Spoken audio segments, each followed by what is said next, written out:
Ketika mendengar nama Indonesia, dunia membayangkan Bali yang indah, Raja Ampat dengan laut birunya, dan hutan tropis yang menjadi paru-paru dunia. Tapi, ada sisi lain yang jarang dibicarakan. Indonesia juga dikenal sebagai salah satu penyumbang sampah plastik terbesar di dunia.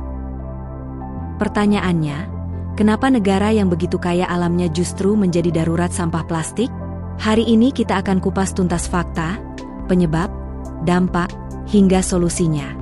Dan kamu akan sadar bahwa sampah plastik bukan hanya masalah lingkungan, tapi juga masalah masa depan bangsa.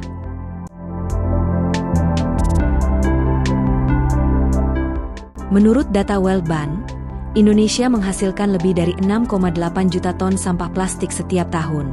Bayangkan, jika semua plastik itu ditumpuk, tingginya bisa mengalahkan gedung-gedung pencakar langit di Jakarta.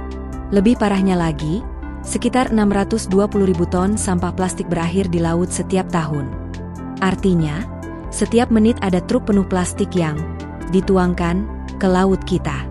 Dan akibatnya, lautan yang seharusnya jadi rumah bagi ikan, terumbu karang, dan penyu, kini berubah menjadi kuburan plastik.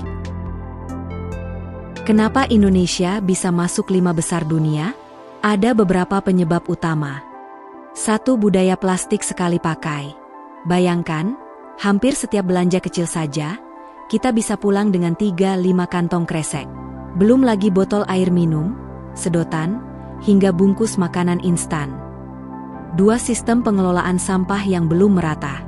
Hanya sekitar 60% sampah di Indonesia yang terangkut ke tempat pembuangan. Sisanya, dibiarkan menumpuk, dibakar, atau dibuang ke sungai. 3. Kurangnya fasilitas daur ulang. Plastik sebenarnya bisa diolah kembali. Tapi di Indonesia, hanya sekitar 9% sampah plastik yang berhasil didaur ulang. 4. Pertumbuhan penduduk dan urbanisasi.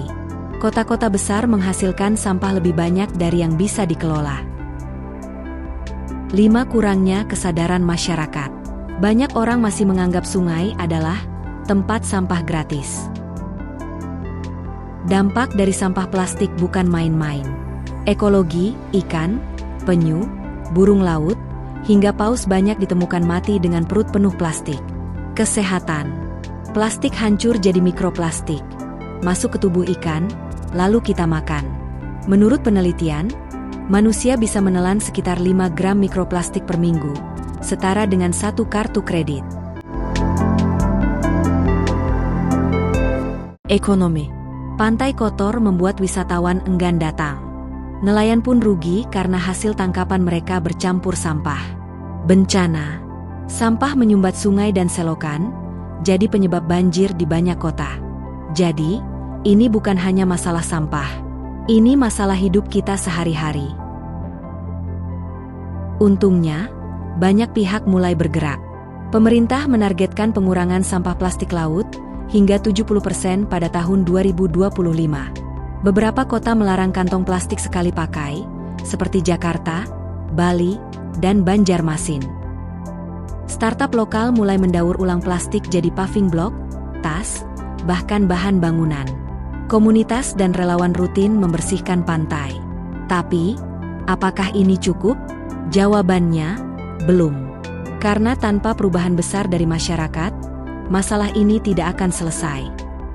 Kabar baiknya, solusi bisa dimulai dari diri kita. Bawa botol minum dan tas belanja sendiri. Kurangi membeli produk dengan banyak kemasan plastik. Pilah sampah di rumah. Ikut kampanye lingkungan atau kegiatan bersih pantai. Ingat, satu orang memang terlihat kecil. Tapi kalau jutaan orang melakukan hal kecil yang sama, dampaknya bisa luar biasa. Indonesia memang masuk 5 besar penyumbang sampah plastik dunia. Tapi jangan lupa, Indonesia juga bisa masuk 5 besar negara yang paling peduli lingkungan, kalau kita mau. Karena pada akhirnya, laut yang bersih, pantai yang indah, dan lingkungan yang sehat, bukan hanya untuk hari ini, tapi untuk masa depan anak cucu kita. Pertanyaannya, apakah kamu siap jadi bagian dari perubahan?